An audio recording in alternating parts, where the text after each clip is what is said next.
విశాఖ జిల్లా నర్సీపట్నం నియోజకవర్గంలో స్థానిక ఎన్నికలకు అధికారులు బ్యాలెట్ బాక్సులు సిద్ధం చేస్తున్నారు.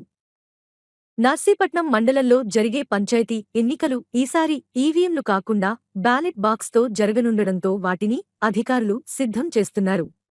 నర్సీపట్నం ఎంపీడీఓ జయమాధవి తెలిపిన వివరాలు ప్రకారం నర్సీపట్నం మండలంలో 12 పంచాయతీ ఎన్నికలు నిర్వహిస్తున్నట్లు తెలిపారు. 12 పంచాయతీలలో 124 పోలింగ్ కేంద్రాలను గుర్తించమన్నారు. ఓటింగ్కు సంబంధించి బ్యాలెట్ బాక్సులు, మెటీరియల్ రావడం జరిగిందన్నారు. అన్ని పంచాయతీలకు కలిపి 4 రూట్లు వేయడం, వాటికి జోనల్ ఆఫీసర్స్ ని నియమించడం జరిగిందన్నారు. పోలింగ్ జరిగే సమయంలో కనీసం జోనల్ ఆఫీసర్లు తనిఖీ చేసే విధంగా ఏర్పాట్లు చేస్తున్నామని తెలిపారు.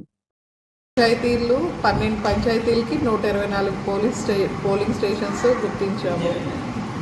ఇంకా అవి కూడా మనకు వచ్చినాయన్నీ కలిపి రెడీ చేస్తున్నాము. మెటీరియల్ అది కూడా సిద్ధం చేసుకుంటున్నాము.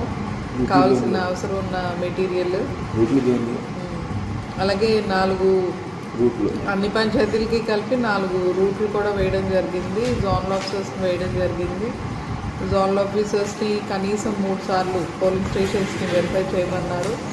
అలాగే స్పెషల్ ఆఫీసర్ని కూడా మండలానికి ఒక స్పెషల్ ఆఫీసర్ని కూడా నియమించారు. స్పెషల్ ఆఫీసర్ గారు కూడా పోలింగ్ స్టేషన్స్ వెరిఫై చేయడము అలాంటి చర్యలు తీసుకున్నారు. ఏమైనా లోటుపాట్లు ఉంటే కనుక తగిన చర్యలు తీసుకుంటున్నారు.